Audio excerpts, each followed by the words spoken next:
My son was in agony and needed my kidney. My daughter-in-law looked me dead in the eye and told me, "It's your duty." You're his mother. The doctor was already getting ready to operate when suddenly my 9-year-old grandson burst into the room and shouted, "Grandma, I'll tell the truth about why my dad really needs your kidney." The entire medical team froze. I'm glad you're here. If you're watching this video, smash like, subscribe to the channel, and tell me in the comments where you're listening to my story of revenge from. I want to know how far it has traveled. I'm lying on the cold steel of the operating table. The white light of the surgical lamp is blinding my eyes. It's so bright, I want to squeeze them shut with all my might, but I can't.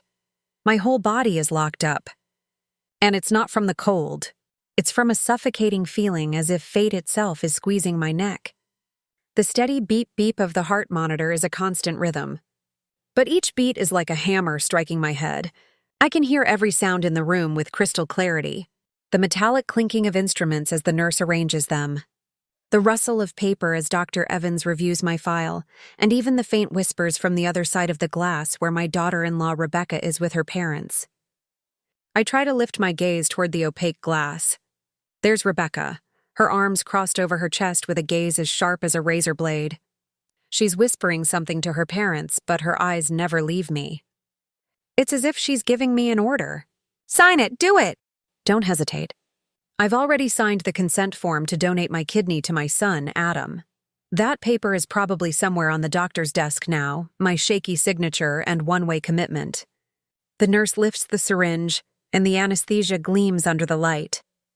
I close my eyes. I try to take a deep breath, but my chest feels as heavy as lead. I think of Adam, my oldest son, whom I raised and sacrificed my whole life to protect. He's in the room next door, weak, waiting for my kidney to survive. I tell myself, this is the right thing to do. As a mother, I have to do it. But why do I feel this emptiness in my soul? This nameless anxiety? Suddenly a slam startles me. The operating room door bursts open, and a gust of cold air rushes in, making the instrument tray on the table shake and clink. The entire room seems to hold its breath. I open my eyes, trying to lift my head, even though the straps are holding me tight.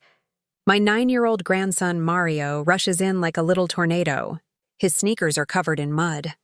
His school uniform is wrinkled, and his little chest is heaving as he gasps for air. Behind him, a terrified nurse is chasing him, shouting, "Child, you can't come in here." "Oh my God, stop!" But Mario doesn't stop. He runs straight toward me, his big round eyes filled with fear, but also with determination. "Grandma," he says in a trembling voice, so clear it squeezes my heart. "I have to tell everyone why my dad really needs your kidney." The whole room falls silent. The beep-beep of the heart monitor now sounds louder, as if it wants to tear the space apart. A doctor nearby drops a pair of surgical forceps. The sound of metal hitting the tile floor is deafening. A sharp break in the tension. I look at Mario, my little grandson, whom I still carry in my arms and read stories to every night. There he is, gripping an old cell phone, his face pale but his eyes bright. What does he know? Why is he saying this? My heart is racing as if it wants to jump out of my chest. I want to scream, to ask him right there, but my throat is so dry I can't utter a word. Dr. Evans, the head surgeon, frowns. He raises a hand, signaling for the entire team to stop. His voice is deep but sharp. Whatever you have to say it now. I see his gaze pass over me and land on Mario, as if he too is caught in this strange moment on the other side of the glass. Rebecca slams on the door, making the glass shudder. "Don't listen to him!" she shouts in a shrill, almost hysterical voice. "He's just a kid, you'll see." But Rebecca's look is no longer cold. It's trembling with panic, as if a secret is about to be revealed. Mario doesn't look at his mom. He only looks at me, gripping the cell phone in his small hand so tightly his knuckles turn white. He takes a deep breath as if gathering all the courage in his life. I want to sit up, to hug him, to tell him not to be afraid. But I can't move. I can only look. And in my little grandson's eyes, I see a pain. A truth he's trying to bring to light. In that instant, as the whole room holds its breath, memories of the past flood my mind like an avalanche. of those days when I thought my family was a closed circle full of love and trust. I remember my old house in Chicago, where every corner smelled of disinfectant, a scent I'd become so used to I didn't even notice it. I'm 67 years old, but sometimes I feel much older, as if time stole my vitality a long time ago. My husband Joe has been bedridden for more than 10 years. He sits in his old wheelchair, its wheels squeaking every time I push him into the backyard for some air. He hardly ever talks. Only every now and then does he let out a sigh, his gaze lost in nothingness. Once I took his hand and asked him, "Joe, are you tired of this life?" He just blinked without responding.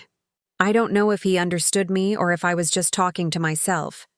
That house was my whole world, the place where I raised my 2 sons, Adam and Brandon. I did everything to get them ahead. I woke up at dawn to go to the market to sell produce. In the afternoons, I'd sit and sew clothes for the neighbors. And sometimes I'd stay up until midnight to mend torn shirts and deliver them on time. My hands became rough and calloused, my nails always dirty from digging around in the market. But I never complained. I just wanted Adam and Brandon to have a better life, not to suffer like I did. Adam, my oldest son, was my pride. He was strong, tall.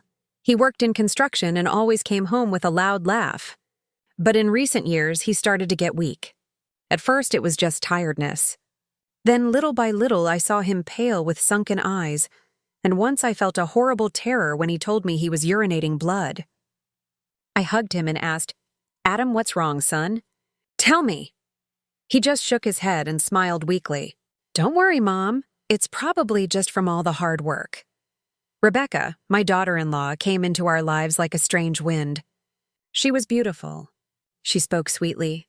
And at first, I truly believed she was a blessing for Adam. She took care of him diligently. She brought medicine home, watched his meals, and reminded him to take his pills at the exact time. All the neighbors praised me. "You're so lucky, Mrs. Jones, to have such a good daughter-in-law." And I believed it too. Every time I saw Rebecca give a bowl of soup to Adam, I'd tell myself I was just worrying too much. But sometimes I'd catch her cool, calculating gaze, as if she were hiding something. Once I saw her in the backyard, whispering on the phone late at night in a low but hurried voice. "Don't worry, everything is going according to plan." I asked her, "Rebecca, who are you calling so late?" She was startled and laughed nervously. "Just a friend, Mom. Go back to sleep." Brandon, my younger son, was different. He's 26 years old. He lives a few blocks from my house and works as a plumber and electrician. Brandon doesn't talk much, but every time he came to visit, he'd always bring something to eat. Sometimes some oranges, other times some bread that was still warm. He'd sit next to me fixing the ceiling fan that squeaked or changing a light bulb in the kitchen.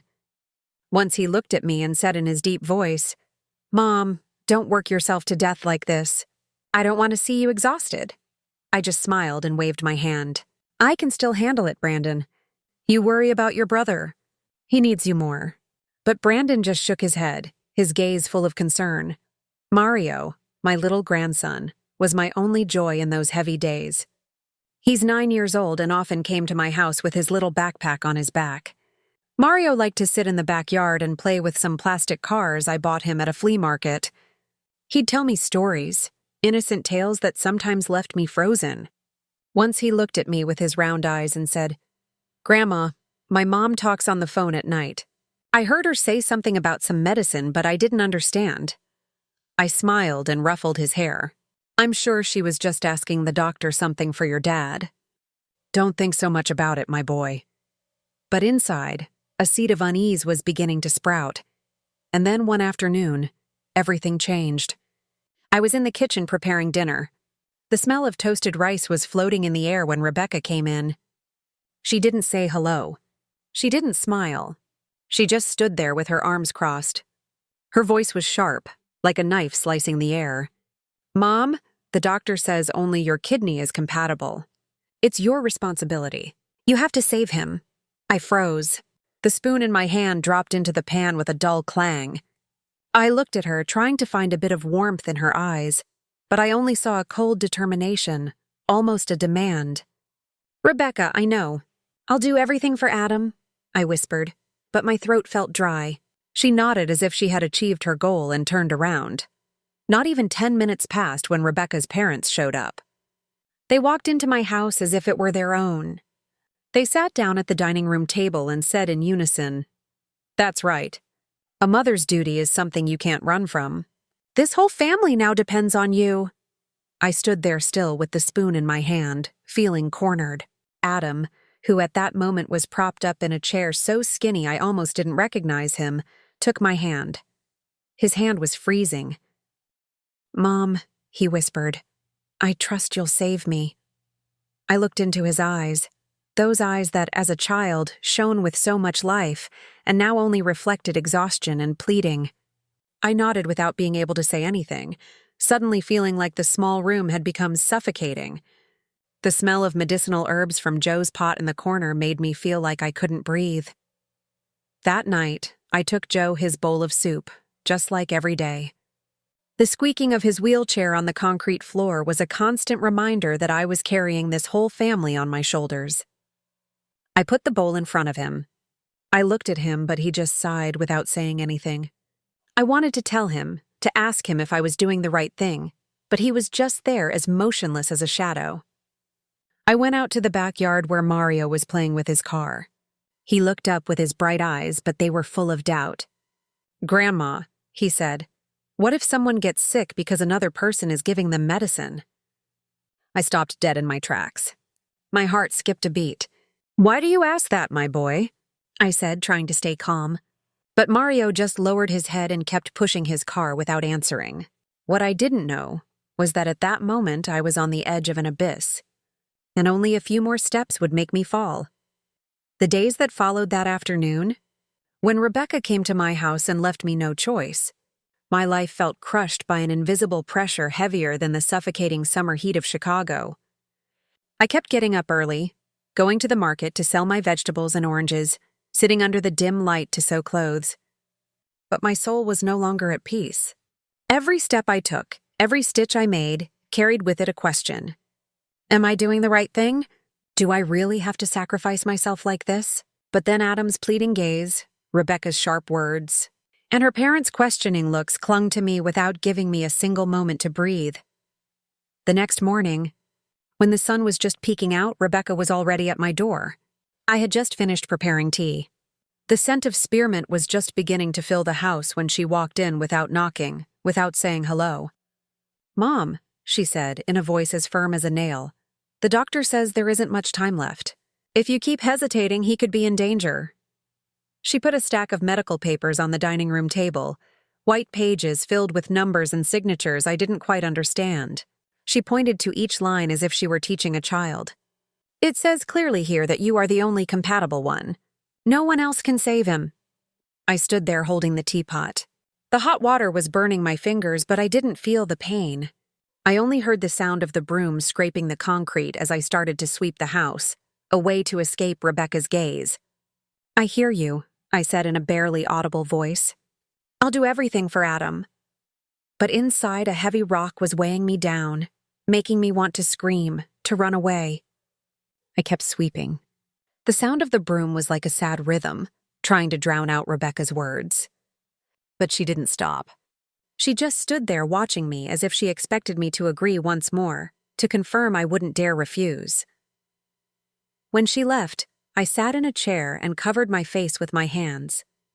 I thought of Adam, of the days when he was little and would run after me at the market, clinging to my skirt and laughing out loud. "Mom, when I grow up, I'm going to build you a beautiful house." Now he lay there, skinny, pale, a shadow of what he once was. I wondered if I could let him go without doing anything. But every time I thought about donating my kidney, I was filled with fear, not of the surgery, but of the sense that I was being pushed toward something bigger, darker, that I couldn't see clearly. That night, Rebecca's parents came over. They brought a basket of fruit, some mangoes and some oranges, but they just left it on the table as a mere formality and sat in the two main chairs in the living room as if they owned the house. Her father, Mr. Collins, coughed a couple of times and said in a raspy voice, "In my day, parents would sacrifice everything for their children." My grandmother sold all her land to save her son. Now it's your turn. You have to do the same." Rebecca's mother, Mrs. Peterson, nodded with a gaze as sharp as a knife. "If you refuse, this family's honor will be in the dirt. What will the neighbors say? They'll say you don't love your son, that you don't deserve to be a mother." I was sitting there clutching the edge of the table, feeling cornered in a dark corner. I wanted to say something, to ask them why all the burden was on me, but I couldn't open my mouth. I just lowered my head and nodded slightly, like an automaton. Dinner that night was as heavy as a funeral. Rebecca, with a fake charm, put a piece of chicken on my plate, but her voice was cold. "Mom, save your strength for the surgery." I looked at the chicken on my plate, but I couldn't swallow. Adam was sitting in front of me, his face gaunt and his eyes sunken. He tried to smile weakly. "Mom, I know you'll save me. Just like all the times you saved me when I was a kid." His words were like a stab to my heart. I remembered the days when he had a high fever, and I'd stay up all night wiping him down with wet cloths. Or the times he fell off his bike and I'd run to bandage his wounds. I was always there. I was always the mother willing to do anything. But this time, why did I feel so afraid? Brandon was sitting in a corner of the table, silent as a shadow. He didn't eat. He just stirred the spoon in his bowl of soup, never taking his eyes off Rebecca. I saw his look filled with suspicion, as if he was trying to see through my daughter-in-law's mask. I wanted to ask him, but I didn't dare. The air in the room was thick. The only sound was the clinking of spoons against plates, like hammers on my conscience. After dinner, Rebecca got up and personally took Adam's plate to the kitchen to wash it, not letting anyone else touch it. She did it quickly, but I noticed her checking the plate very carefully, as if she was afraid someone would see something inside. That night, I couldn't sleep. Lying in my old bed, I listened to the tick-tock of the clock on the wall. Every second, a reminder that Adam's time was running out. I got up and walked down the hall to get a glass of water. Then I heard whispers from Adam and Rebecca's room. I stopped, standing in the dark, holding my breath. Rebecca's voice was low but clear. "Yes, after the transplant, we'll have all the data. Don't worry, she won't dare refuse." I stood there, my heart pounding. My hands were trembling so much I had to lean on the wall so I wouldn't fall. Data? What were they talking about? I wanted to knock on the door, confront her, but right at that moment, Rebecca opened it. She was startled to see me and then smiled falsely. "Still up, Mom? I was just calling to ask about his medicine." I nodded and turned away, but I felt as if thorns had been plunged into my heart. Rebecca's smile, her voice, everything was false, like a mask hiding something terrible. In the days that followed the tense conversation with Rebecca and her parents, I felt like I was living in a foggy dream where everything familiar was becoming strange and terrifying. I continued with my daily tasks, going to the market to sell, sewing clothes, feeding my husband Joe. But every action was mechanical, soulless. My heart was heavy, as if a black cloud hung over my head. And Rebecca's words, Adam's pleading gaze, they spun in my mind without giving me a second of peace. But then one afternoon, when Mario, my 9-year-old grandson, came over, the first crack appeared in the wall of trust I was trying to keep standing. Mario came in with his sneakers stained with mud and his little hands still sticky from art class paint. He left his old backpack in a corner, sat on the floor, and took out the plastic car I had bought him at the flea market last year. I looked at him, trying to smile, but my mind was in a jumble. Mario had always been a little light in my dark days, with his innocent stories and his crystal-clear laugh. But that day, he didn't smile. He pushed the car back and forth on the floor with a lost look. And suddenly, he lifted his head and stared at me. "Grandma," he said in a low but clear voice. He sat in a chair and took an old cell phone with a broken screen from his backpack. "Grandma," he said in a low but firm voice, "I want you to hear this." He typed something and handed me the phone. A recording played. It was Rebecca's voice, whispering but clear. "After the transplant, the test results will be perfect. Don't worry, she won't dare refuse." I fumbled and dropped the phone. My hands were shaking like crazy. I looked at Mario, my little grandson, and saw that his eyes were red, as if he was just as scared as I was. "I found it on my mom's old phone," he said in a choked voice. "I don't know what it is, but you should hear it." I hugged Mario, trying to hold back the tears. "You're so brave, my boy," I whispered. But inside I was coming apart. Test results. What was Rebecca talking about? I thought of Adam, of the unlabeled bottles, of Brandon's suspicious look, of the strangely colored pill in the glass of water. They were loose pieces of a puzzle, but little by little, they were fitting together, forming a picture I didn't dare look at directly. That night I didn't sleep. I sat in my quiet house, listening to the tick-tock of the clock. Every second, a reminder that Adam's time was running out. One morning, I went to the hospital carrying an old plastic container with hot food. The smell of rice and stewed meat escaped from the edges. Adam's room was white, cold, and the smell of disinfectant was so strong I had a hard time breathing.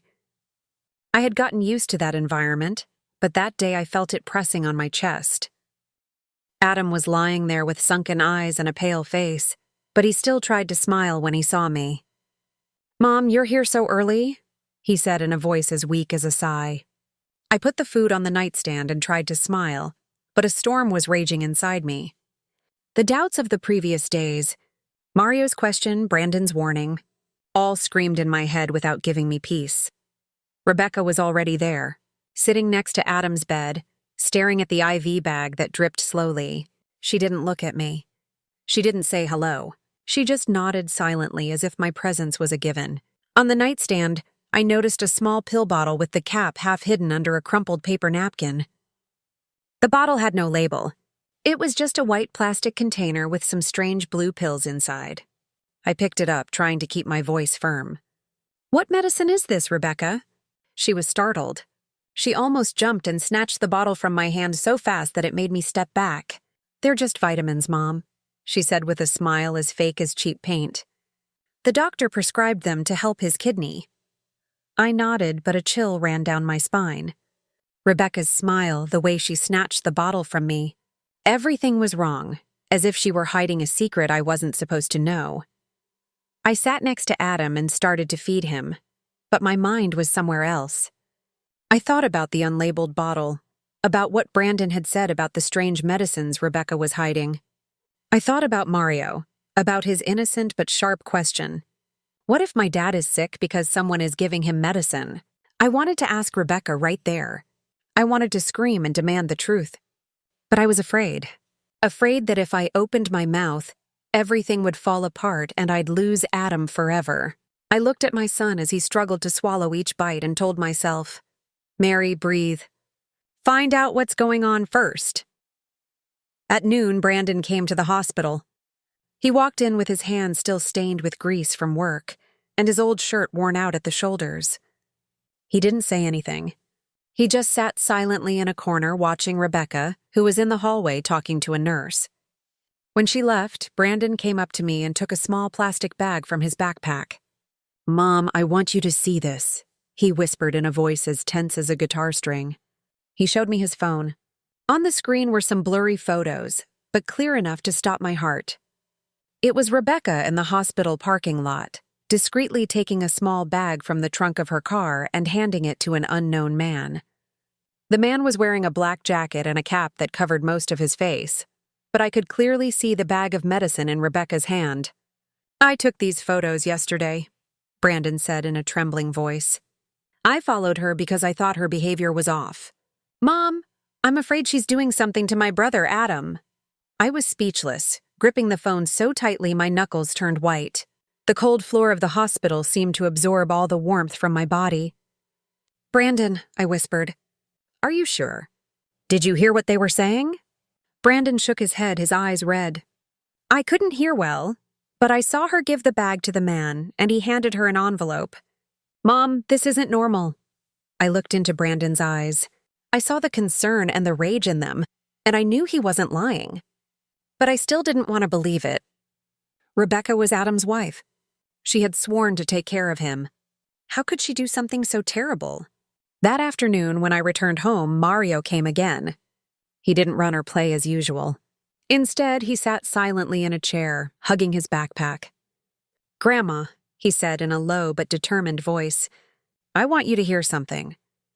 He took the old cell phone with the broken screen from his backpack and with shaking hands played an audio file. Rebecca's voice echoed, whispered, but clear as a knife plunging into my heart. "After the transplant, the data will be complete. Don't worry, that old woman won't dare refuse. This result is worth 100 times more." I became rigid as stone. I dropped the phone on the table, my hands trembling uncontrollably. I looked at Mario, my little grandson, and saw his eyes were red, his lips pressed together as if he was holding back tears. "I found it on my mom's old phone," he said in a choked voice. "I don't know what it is, but I thought you should know."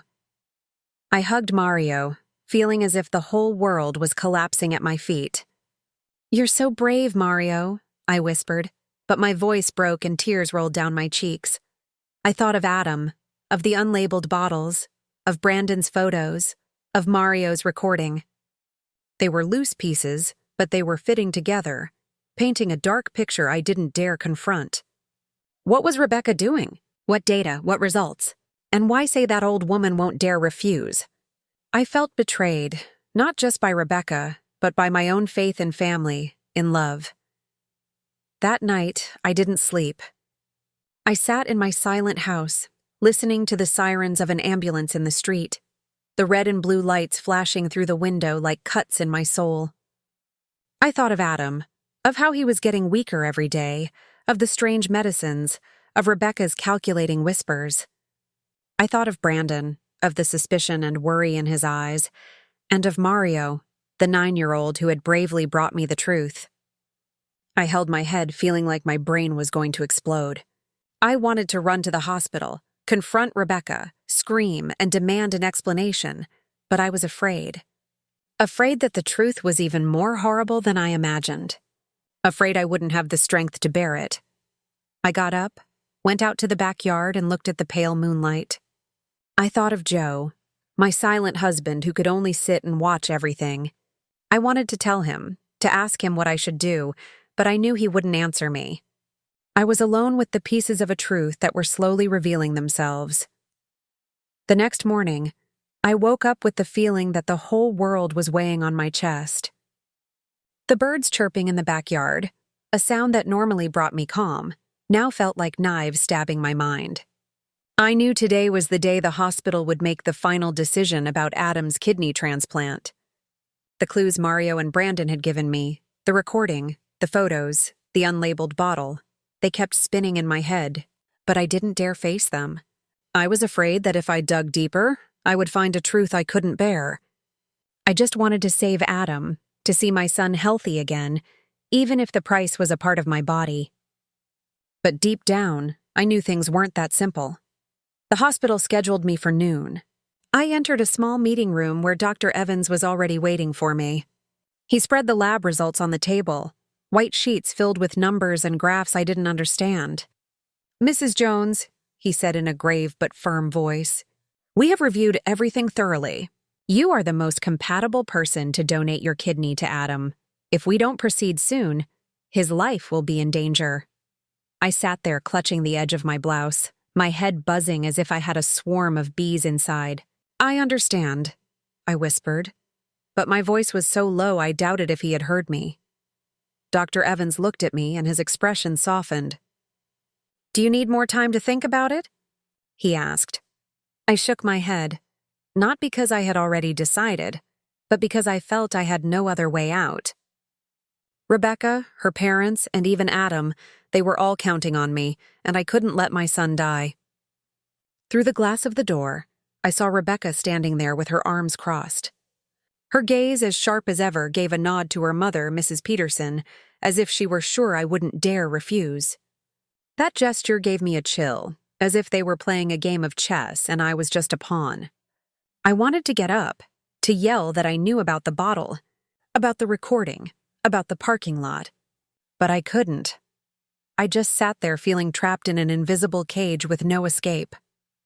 That evening, I gathered the whole family in my small house. The living room was crowded. the yellowish light of an old bulb reflected on the worn-out walls. I put a teapot on the table. The scent of spearmint couldn't disperse the heavy atmosphere.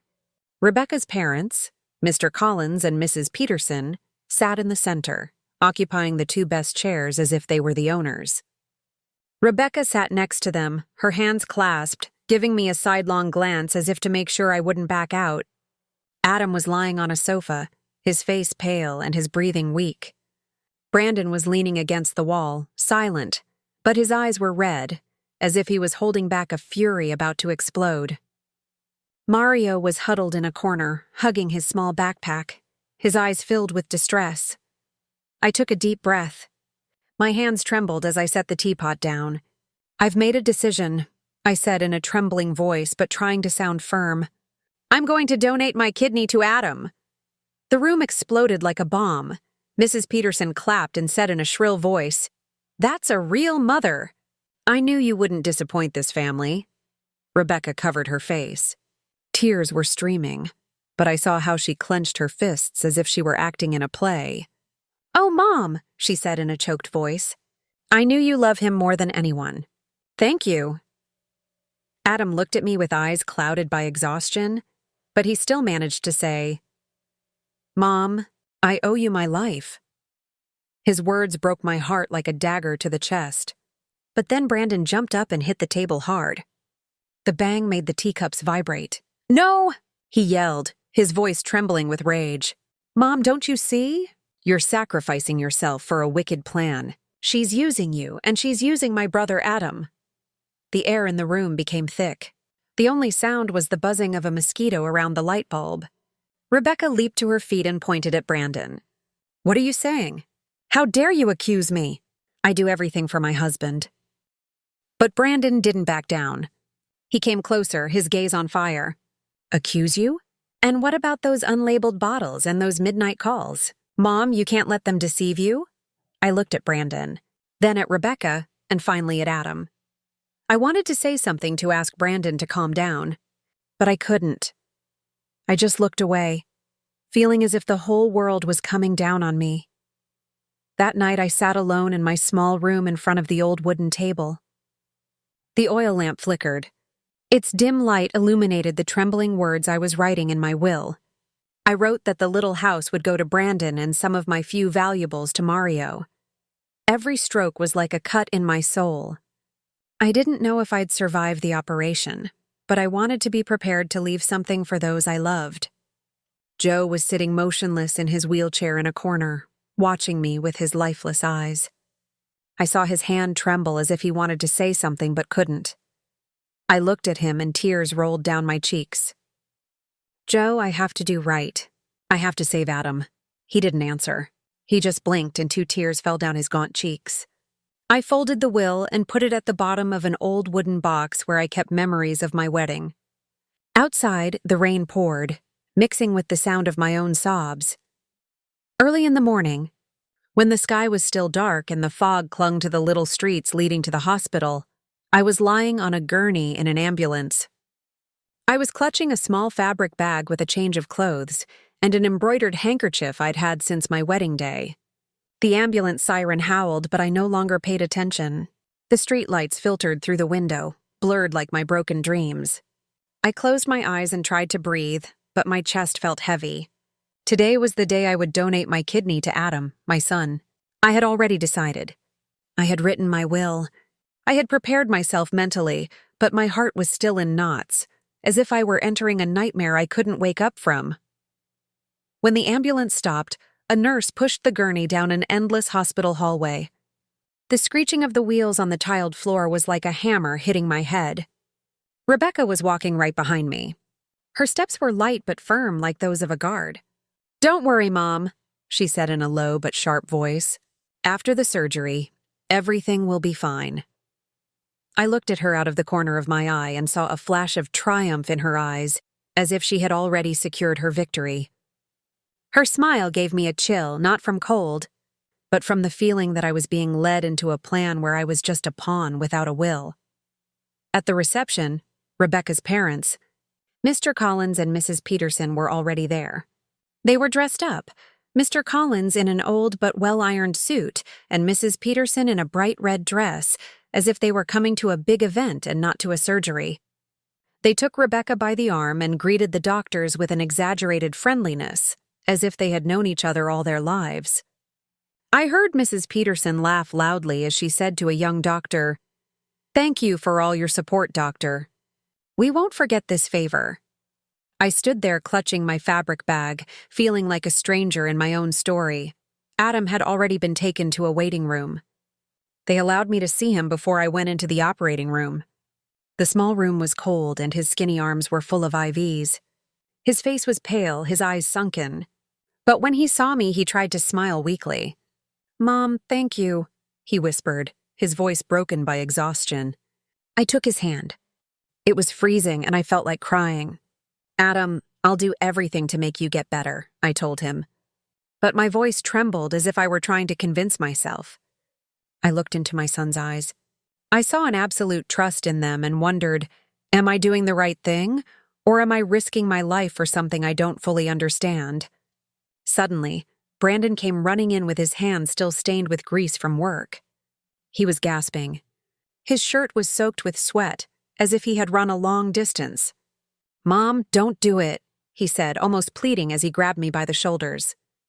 "I beg you, don't donate the kidney. Something isn't right." I looked at Brandon. I saw his red eyes filled with rage and concern. I wanted to tell him that I had already decided that I couldn't let Adam die. But the words wouldn't come out. I just put my hand on his, squeezed it gently, and let the nurse take me away. Brandon was left there powerless, shouting behind me, "Mom, listen to me!" But I didn't turn around. I didn't dare turn around because I was afraid that if I looked into Brandon's eyes, I would fall apart. The hospital hallway was long and cold. The smell of disinfectant was so strong it made me nauseous. An impersonal voice sounded over the loudspeakers. "Operating room number 3, prepare for kidney transplant." They took me to a changing room where a nurse put a cap and a mask on me. The cold blue gown they put on me was a reminder that I was about to lose a part of my body. I looked at myself in the mirror. I saw my gaunt face, my eyes surrounded by dark circles. I asked myself, "Mary, what are you doing? Are you sure this is the right thing to do?" But then the image of Adam in the hospital bed appeared in my mind, and I gritted my teeth and went on. As I walked down the hallway, I saw Rebecca and Mrs. Peterson standing by a glass window talking to an unknown man. He was wearing a black jacket and a cap that covered his face, identical to the man in the photo Brandon had shown me. I saw Rebecca hand him an envelope, and he quickly put it in his jacket pocket. My heart started to beat hard.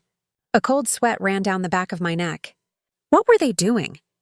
What was in that envelope? I wanted to stop, to scream, and demand an answer. But the nurse took my arm and led me into the operating room. Inside the operating room, the white light shone directly into my eyes, so bright I had to squint. Dr. Evans was there, his face serious but calm. "Everything is ready, Mrs. Jones," he said in a grave voice. "Just relax." I nodded, but my body was stiff. The nurse placed electrodes on my chest, and the heart monitor's beep-beep was constant, but each beat was like a warning. Rebecca appeared on the other side of the glass. She pressed her face against the window and made a sign to sign quickly toward the papers another nurse was holding. I took the pen, trembling. The ink ran on the paper.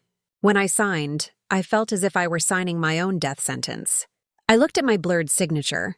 I thought of the will I had written the night before, of Brandon, of Mario, and I wondered, will this be the last time I'm conscious?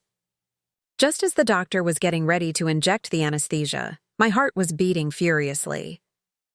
A cold sweat was soaking my back. I closed my eyes. I tried to breathe, but images of Adam, Brandon, Mario, and Rebecca were spinning in my head. I thought of Mario's recording, of the unlabeled bottle, of Brandon's photo. I wanted to stop it all, but I couldn't. I had come too far. I had signed. I had entered this room. I could only lie there, waiting with a fear that was drowning my heart. But then, just as the nurse was about to inject the anesthesia, a crash made the whole room tremble. The door burst open. The screech of the hinges ripped the air. All the doctors and nurses were startled. Some turned around abruptly with panic in their eyes.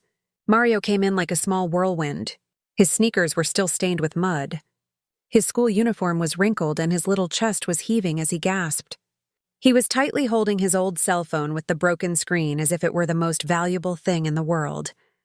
A nurse ran after him, shouting desperately, "Child, you can't come in here." "Oh my God, stop!" But Mario didn't stop. He ran straight toward me, his big round eyes filled with fear, but blazing with a determination I had never seen in a child. "Grandma," he said in a trembling voice, but so clear it froze everyone in place. "I have to tell everyone why my dad really needs your kidney." His words were like a bomb that exploded in my head. I held my breath. My heart seemed to stop. The operating room fell into an absolute silence, broken only by the beep-beep of the heart monitor, which now sounded louder, as if it wanted to shatter the stillness. A nearby doctor dropped a pair of surgical forceps. The metallic sound against the tile floor was deafening, a sharp cut in the tense air. Dr. Evans, the head surgeon, raised a hand, signaling for the entire team to stop. He frowned, but his voice was calm and firm. "Let the boy speak. Whatever you have to say it now."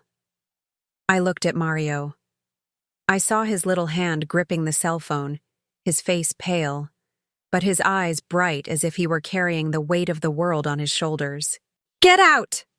Through the glass, Rebecca banged on the door furiously, making the glass rattle. "Don't listen to him," she shouted in a shrill, almost hysterical voice. "He's just a kid, you'll see." But Rebecca's gaze was no longer icy cold. It was trembling with panic, as if the secret she had tried so hard to hide was about to come to light. Mario didn't look at his mom. He came up to me, and with trembling hands he hit play on the cell phone. A recording played. It was Rebecca's voice, whispered, but clear as a knife plunging into my heart. "After the transplant, the test results will be perfect. Don't worry, that old woman won't dare refuse." The entire room seemed to explode in silence. I felt my blood turn to ice, the air get stuck in my throat. Dr. Evans turned abruptly to look at me, his eyes wide with amazement. "Stop," he ordered in a voice as sharp as a scalpel. "Stop all preparations right now." A nurse quickly withdrew the syringe. The others stood motionless, not daring to move. Rebecca, on the other side of the glass, let out a scream and hit the door. "It's not true." She made it all up. "This child is being manipulated." But her voice broke as if even she didn't believe her own words. I looked at Mario and saw him burst into tears. But he was still clinging to the cell phone as if it were the last piece of evidence to save me. "I have a video, too," he said, his voice choked. "It's when my mom and grandparents are talking about selling medicines." He played a video, and the image appeared on the small screen. Rebecca and Mrs. Peterson in the parking lot exchanging an envelope with the unknown man I had seen before. Mrs. Peterson's voice was heard. "After this operation, we'll have enough data to sell the medicine abroad. This money will change everything." I lay there, my vision blurred by tears, feeling a mix of horror and relief. Horror for the truth I had tried so hard to avoid, now exposed before everyone, and relief because I finally no longer had to lie to myself. Brandon charged in from the hallway, his face red with anger. "Enough!" he shouted, slamming himself against the glass door to face Rebecca. "You poisoned him. You thought we were all blind." Before anyone could react, Brandon raised his hand and struck Rebecca. The dry sound echoed down the hallway, making Mrs. Peterson scream. "How dare you hit my daughter?" But Brandon didn't stop. He pointed at Rebecca, his voice trembling with rage. "What medicines have you been giving him? What did you do to my brother Adam?" Rebecca put a hand to her cheek. Tears were streaming down her face, but in her eyes I saw no regret. Only the panic of someone who has been discovered. "You're crazy!" she yelled, turning to Dr. Evans. "Don't listen to them. They're slandering me." But Dr. Evans didn't answer. He turned pale and addressed a nurse. "This is no longer a surgery. It's a crime scene. Call the police now." A nurse ran out while the others stood there looking at each other in confusion. I lay there feeling the world crumble. Tears were rolling down my cheeks, but I didn't wipe them away.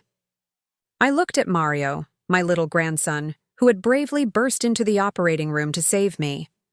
I looked at Brandon, my younger son, who had tried to protect me at all costs. And I thought of Adam, my son, who lay in the room next door, not knowing that the wife he trusted had betrayed him. I stayed there, letting the tears flow, letting the truth seep into every fiber of my being. In that moment, I understood that everything had changed.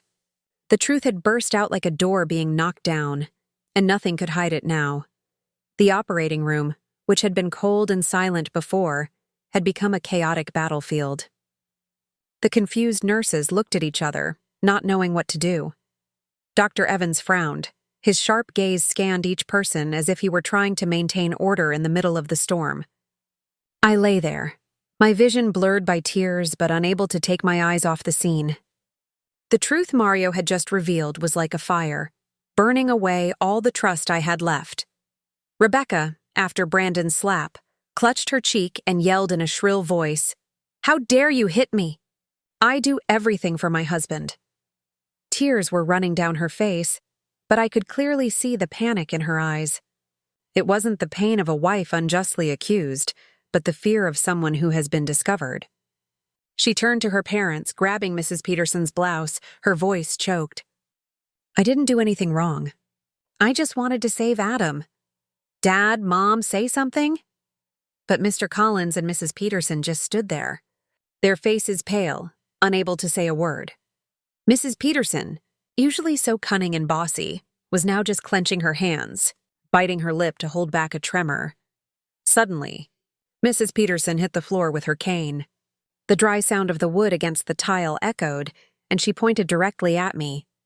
"You dared to manipulate your grandson into making up lies about me, you evil old woman." Her words were like a stab to my heart. I wanted to scream, to tell her that I hadn't manipulated anyone, that it was her daughter who had betrayed my family. But I had a lump in my throat and couldn't speak. I just stood there looking at her, feeling cornered in a dark place where all my years of sacrifice were being trampled. Mr. Collins, Rebecca's father, whispered discreetly to a doctor he knew who was nearby in a low but hurried voice, "Please continue with the surgery. We'll take care of everything. We just need this to be over." He slipped an envelope into the doctor's hand, but Dr. Evans came over immediately with a voice as cold as ice. "The law decides here, not money." He snatched the envelope, threw it on the floor, and ordered a nurse. "Close the doors. No one leaves. I'm going to inform the hospital management right now." The sound of his footsteps was firm, like a declaration that everything had gotten out of control. Brandon from the hallway burst into the operating room, ignoring a nurse's attempts to stop him. He grabbed me by the shoulders, his eyes red, and shouted, "Mom, don't donate the kidney. It's all their plan. She poisoned my brother. Don't you see, Adam?" Brandon's voice trembled, full of rage and pain. I looked into his eyes and saw the desperation of a son trying to protect his mother. I wanted to say something, to comfort him, but I couldn't. I just stood there, feeling the world crumble beneath my feet. From the preparation room next door, Adam's weak and confused voice was heard. "What's going on? Why are they arguing?" He tried to sit up, breathing with difficulty. The IVs in his arm trembled with the movement. I heard my son's voice, and my heart broke into 1,000 pieces. Adam knew nothing. He didn't know that the wife he loved, the one he trusted, had dragged the whole family into a dark conspiracy. I wanted to run to him, hug him, and tell him everything would be all right. But I couldn't move. I only lay there with tears streaming, feeling torn between my love for Adam and the horrible truth that had just come to light. Mario, standing beside me, broke into a fit of sobbing, but he still lifted the cell phone and said in a choked voice, "I have another video. This is when my mom gives the medicines to my grandparents." He played the video and the image appeared on the small screen. Rebecca and Mrs. Peterson in the parking lot making an exchange with the unknown man. Mrs. Peterson's voice was heard clear and cold. "If the transplant is a success, we can sell the medicine abroad. With that money, we can launder all the dirty profits." The entire room fell silent. A nurse covered her mouth, her eyes wide with horror. Dr. Evans was frozen, gripping the file as if to contain his rage. Rebecca, in a panic, lunged to snatch the cell phone from Mario, trying to throw it to the floor. "No, that's fake," she yelled, her voice broken. But Brandon was faster. He grabbed the phone from her and pushed Rebecca, who fell to the floor. One of her high heels flew off, bouncing on the floor with a dry sound, like the final period on the farce she had orchestrated. "Shut your mouth!" Brandon yelled, his face red with fury. "You think you can fool everyone? What did you do to my brother Adam?" Rebecca was sitting on the floor, her hair a mess, but her gaze still had a flash of stubbornness. "I didn't do anything." "You're slandering me." Hospital security appeared. Two men in uniform entered with serious expressions. They approached Rebecca, Mr. Collins, and Mrs. Peterson, not giving them time to react.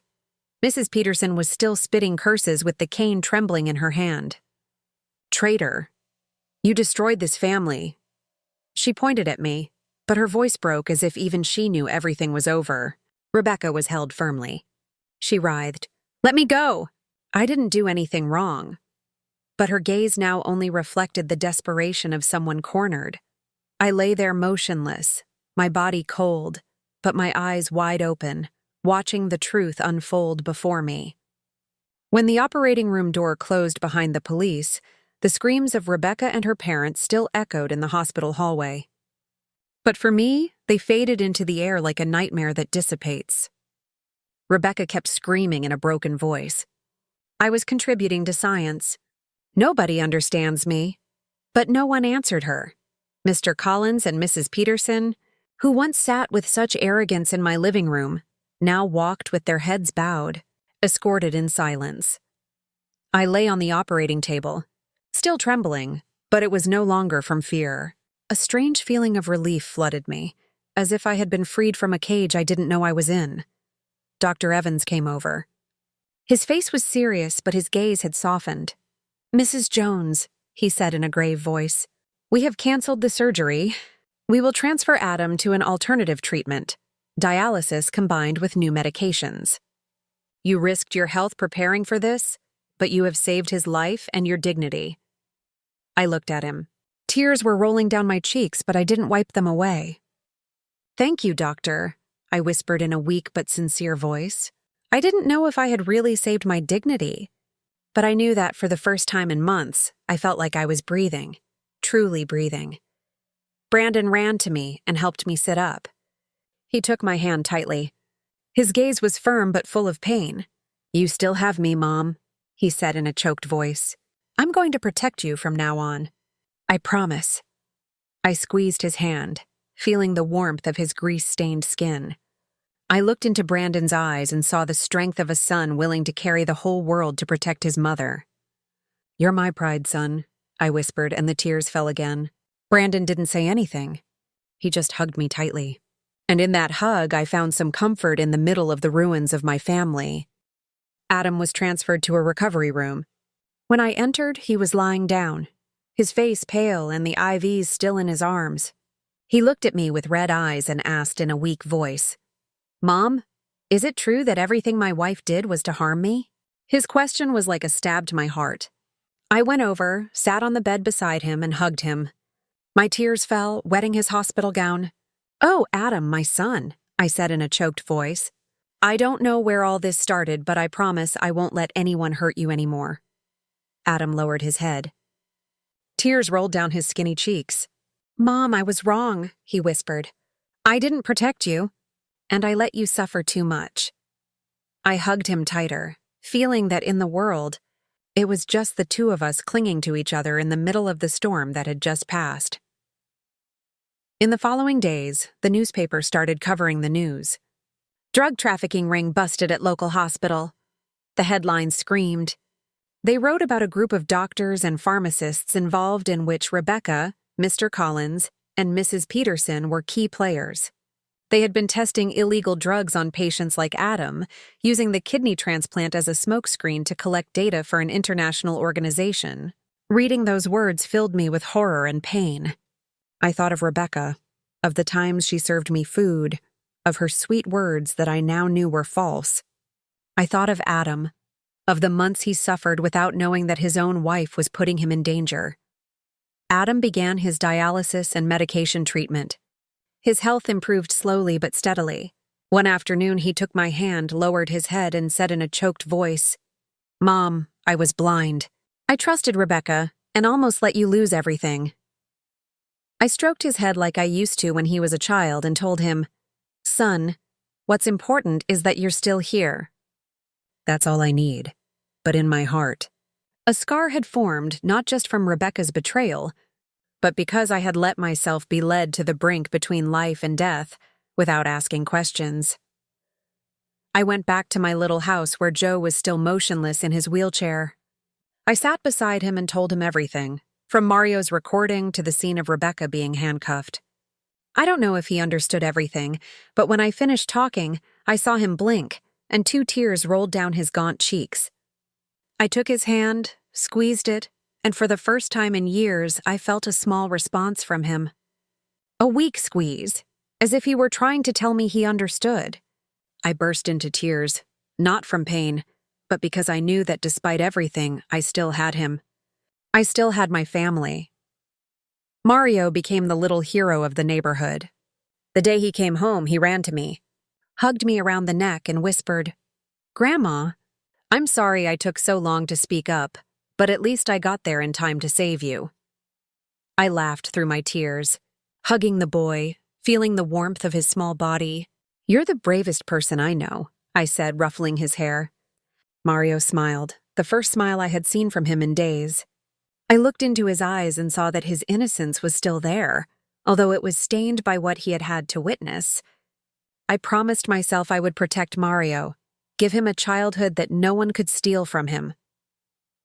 The last night, I sat in my small room under the flickering light of the oil lamp. I opened my old diary and wrote the last lines. Blood doesn't always make you family. Sometimes it's the truth that shows you who really deserves to be called that. I lost a lot, but I found myself. I closed the diary, put down the pen, and listened to the rain hitting the backyard roof. I felt a strange calm, as if the storm had passed, leaving a clear sky.